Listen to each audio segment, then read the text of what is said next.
Thank you, Senator Miller, and thank you to the Health and Human Services Committee for agreeing to hear our bills tonight.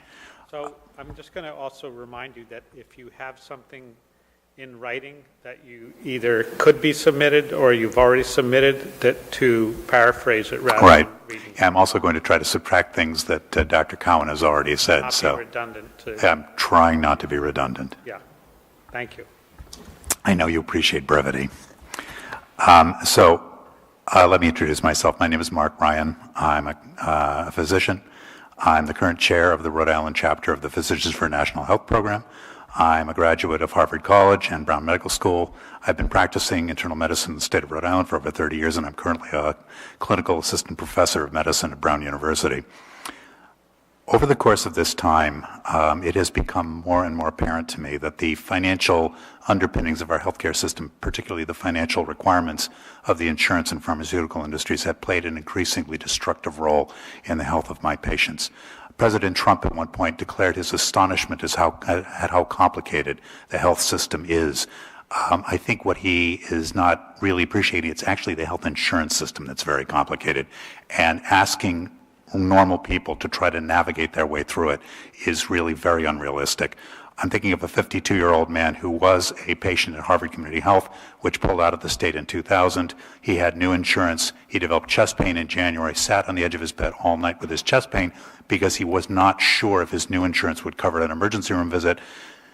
He survived his heart attack, but he died 3 years later of congestive heart failure at the age of 55, and that could have been prevented. I had a 70-year-old lady who had a stroke because she wasn't taking the antihypertensives I prescribed because she couldn't afford them and was too ashamed to tell me. Had she told me, we could have possibly applied for a waiver to get a lower price, but what system is it that requires all these add-ons in order to make the system work for individual patients? It's unnecessarily complicated. As the bill states, even with the Affordable Care Act, there's still 29 million people uninsured. The number was going down until 2013, actually since 2016. Since then, over 4 million people in this country have lost their insurance. So the number of uninsured is actually rising. One of the big problems, as Dr. Cowan mentioned, is rate of personal bankruptcy. That too has failed to go down under the Affordable Care Act. 65% of people in 2012 reported healthcare costs as the major contributor to their personal bankruptcy. In 2016, the number was 67%, which is essentially the same number. In no other industrialized country do people go bankrupt and die due to healthcare costs.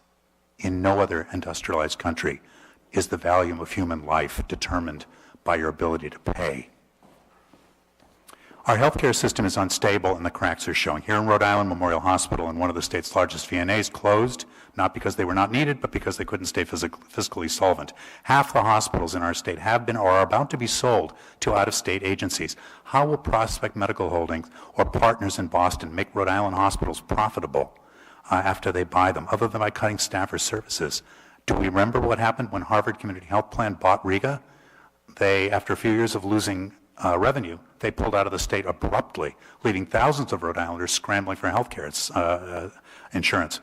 What will happen if or when these out-of-state entities realize they're losing money operating Kent or Butler or Women and Infants? Is the state going to be able to step in and shore up these institutions financially when their purchasers pull out? Nationally, the Congressional Budget Office warns that by 2025, the cost of the average insurance plan for a family of 4 will equal more than half of that family's income, and by 2032, it may exceed the average family's income.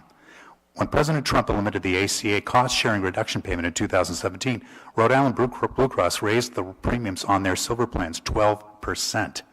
2 years ago, when Senator Miller introduced a bill requiring insurance companies operating in the state of Rhode Island to offer insurance benefits on the same level as the ACA plans, even if the ACA were repealed and the subsidies removed, Blue Cross of Rhode Island sent a representative to that hearing to tell Senator Miller that Blue Cross could no longer operate or do business in this state with those requirements. Blue Cross is telling us they can't keep premiums down without federal subsidies. Why are we not listening to them?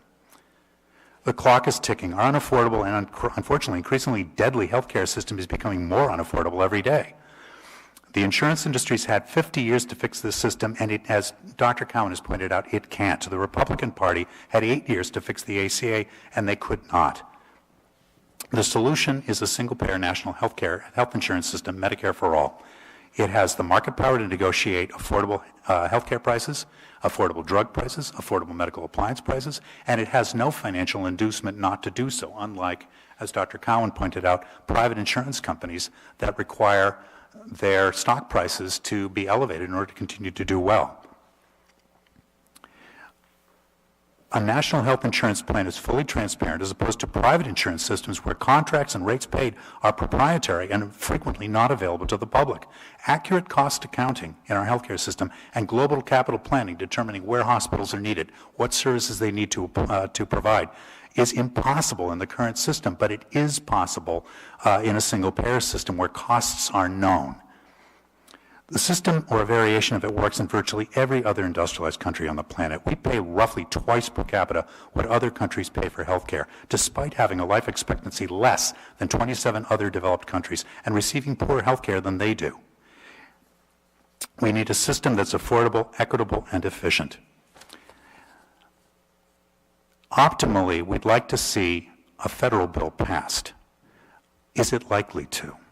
This is why we're encouraging our federal delegation to get behind this and to really push for it. We know from Senator McConnell's efforts in the Senate that such a bill is not going to leave committee in the Senate for the next 2 years.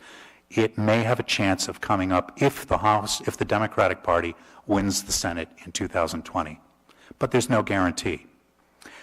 House Speaker Pelosi's health care advisor apparently recently met with health insurance company executives. His slide set was leaked, and it was apparent that the point he was making to the insurance industry executives was that the Democratic leadership had no intention of passing a healthcare system that was going to put them out of business.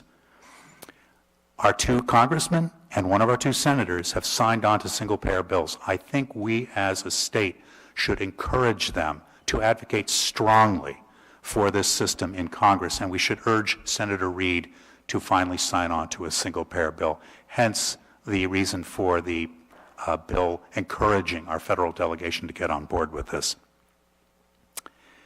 As far as the state single-payer system is concerned, I've already expressed reservations that a federal bill is going to be coming to a vote anytime soon.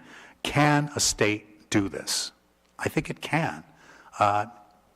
Dr. Cowan and the bill actually mentioned that Saskatchewan ran a successful single-payer program for 10 years, from 1962 to 1972, so successfully, in fact, that the Canadian government finally nationalized it.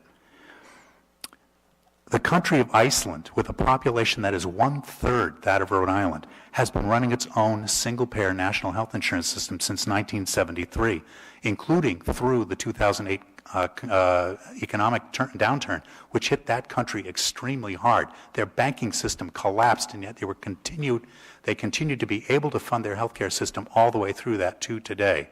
And outcomes in Iceland, as far as looking at diagnosis, congestive heart failure, diabetes, are actually superior than most such measures in the United States.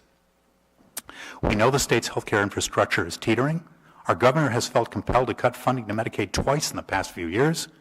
We know that we are wasting money on private bureaucratic overhead nationally, and our Auditor General has told us that our private insurance company Medicaid managers are probably wasting money in our state. We can't wait for the federal government to act.